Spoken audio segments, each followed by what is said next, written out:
अंगाला दोरखंड, बुरखा घातलेला समोर पोलीस आणि कडेकोट बंदोबस्तात चाललेला हा आहे पुण्यातील कुख्यात गुंड बंडू आंदेकर. पुणे महानगरपालिकेची निवडणूक लढवण्यासाठी आज त्यानं उमेदवारी अर्ज दाखल केला. पोलिसांच्या व्हॅनमधून भवानीपेठ क्षेत्रीय कार्यालयात त्याची एंट्री झाली आणि गुंड बंडू आंदेकरचा इतिहास पाहता तो शांत बसणार नाही हे सर्वांना ठाऊक होतं आणि झालंही तसंच. बंडू आंदेकरनं पोलिसांच्या व्हॅनमधून उतरताच घोषणाबाजी द्यायला सुरुवात केली. आंदेकरच्या या कृतीमुळे पुन्हा एकदा गुन्हेगारी पार्श्वभूमी आणि निवडणूक आणि राजकारण याची चर्चा सुरू झाली आहे. आणि पाहूया यावरचाच हा सविस्तर रिपोर्ट. पुण्यातील भवानीपेठ क्षेत्रीय कार्यालयात आज सकाळपासूनच लगबग सुरू होती. पोलिसांचा बंदोबस्त तैनात होता. त्याला कारणही तसंच होतं.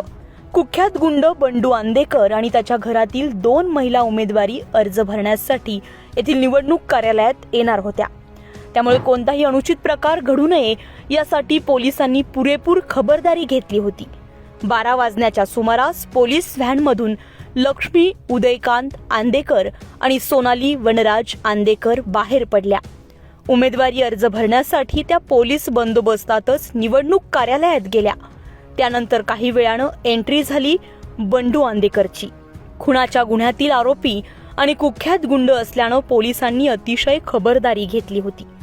काळ्या बुरख्यानं त्याचा चेहरा झाकला होता, अंगाला दोरखंड बांधला होता आणि मागे पुढे पोलीस बंदोबस्तात पोलीस त्याला निवडणूक अर्ज भरण्यासाठी घेऊन निघाले होते.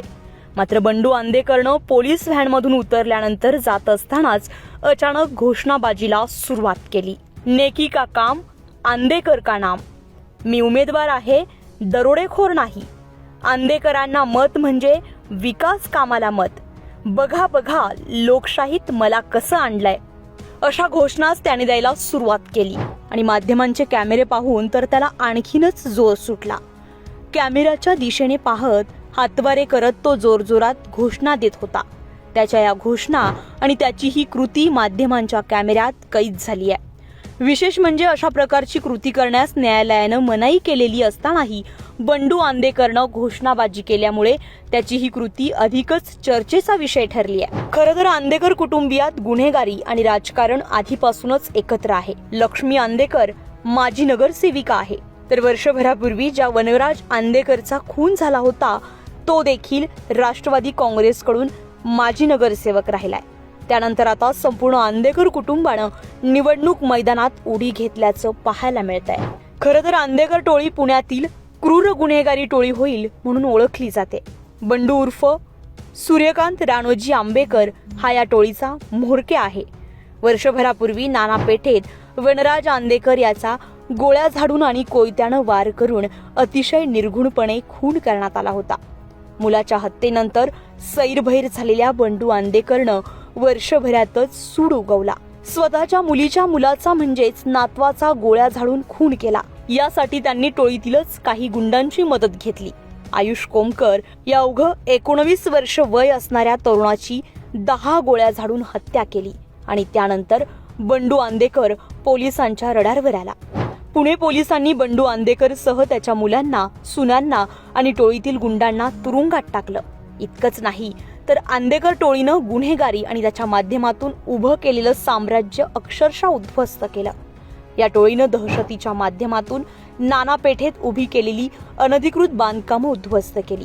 त्यानंतर खंडणीची गुन्हेही दाखल करण्यात आले. मात्र तरी देखील या टोळीची मगरुरी थांबली नव्हती. या टोळीनं याच वर्षी नोव्हेंबर महिन्यात कोंडवा परिसरात गणेश काळे नावाच्या तरुणाचा अतिशय निर्घुणपणे खून केलाय आणि त्यानंतर ही टोळी पुन्हा एकदा चर्चेत आली आहे. बंडू आंदेकरवर आणखी एक खुनाचा गुन्हा दाखल झाला.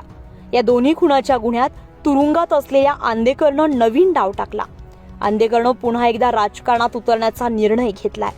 यावेळी त्यांनी स्वतः तर उमेदवारी अर्ज भरलाच, शिवाय वनराज आंदेकरची पत्नी सोनाली आणि उदयकांत आंदेकरची पत्नी लक्ष्मी या दोघींना देखील निवडणुकीच्या रिंगणात उतरवलंय. अर्थात हे सर्व न्यायालयाच्या परवानगीनं झालंय. त्यानंतर या तिघांनीही आज आपले उमेदवारी अर्ज भरलेत. मात्र आता त्यांना कोणता पक्ष एबी फॉर्म देणार त्याची देखील उत्सुकता लागली आहे. तरीही गुन्हेगारी पार्श्वभूमी असलेला आरोपी थेट निवडणूक लढवत असल्यानं पुण्याच्या राजकारणात मोठा प्रश्न उपस्थित झालाय. पोलीस बंदोबस्तात हातातील बेड्यांमध्ये भरलेला उमेदवारी अर्ज आणि त्यामागची गुन्हेगारी पार्श्वभूमी येत्या महापालिका निवडणुकीत पुणेकर काय भूमिका घेताय हे पाहणं महत्त्वाचं ठरणार आहे. पुण्याहून किरण शिंदे यांचा रिपोर्ट, लोकमत.com.